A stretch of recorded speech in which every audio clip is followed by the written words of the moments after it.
Hello students, this is continuation of chapter 18 industries, and today I am going to explain you from tourism.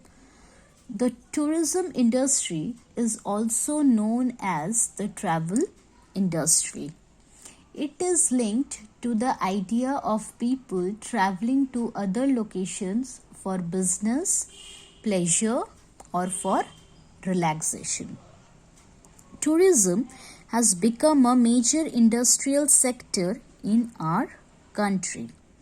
India has rich cultural diversity such that every state has different languages, monuments, cuisines, and clothing.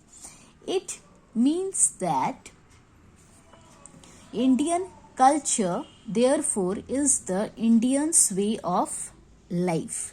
Because of the diversity means variety. Because of the diversity, there is immense variety in Indian culture. The Indian culture, it is a blend of various cultures belonging to diverse religions, caste, regions, where every state follow their own tradition and culture. And because of this diversity or variety, people, they like to explore or visit, travel new places. Along with domestic tourism, international tourism has also grown rapidly. Now, tourism has been categorized into two parts, that is domestic tourism and international tourism. First, let us understand what is domestic tourism. Domestic tourism is where people travel within their own nation, and international tourism is where people traveling to and staying in places outside their own nation.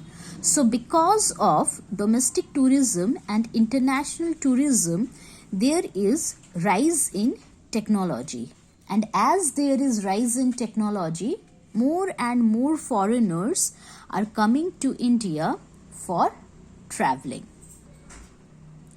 This helps in contributing to our economy in a big way as we earn foreign exchange.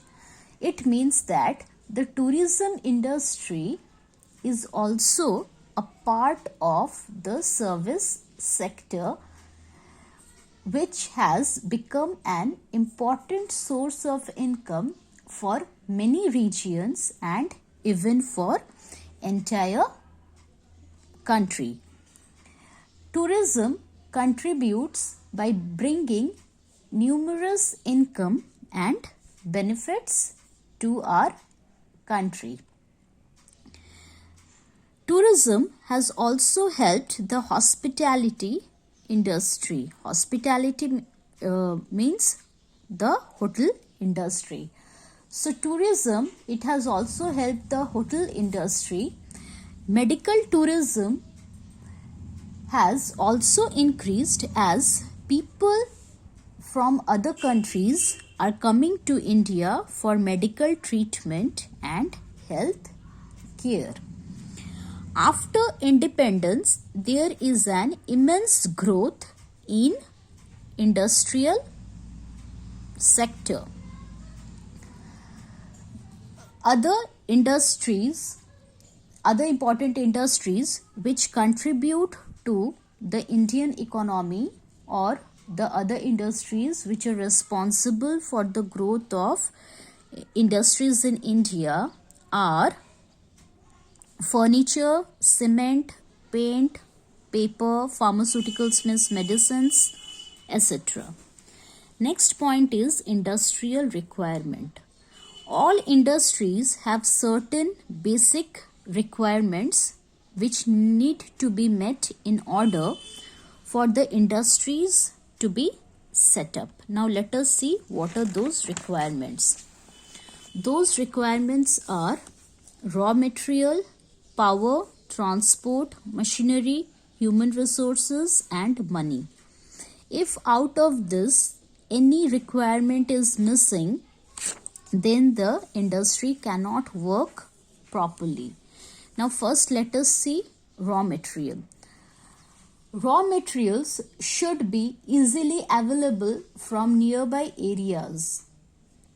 Without raw material, no product can be produced. For example, raw cotton is the main raw material for making cotton clothes. Then wood. Wood is the main raw material for making paper. So without raw material, no product can be produced. Next is power.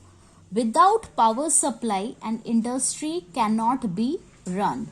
So it should always be available as per the requirement, because the large machines, they run on petrol, diesel, coal, oil and electricity.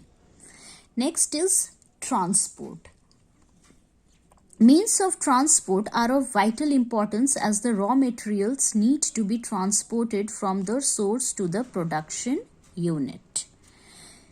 Similarly, in the same way, the finished goods are transported to the market, which we buy from the market. We as consumers, we buy it from the market.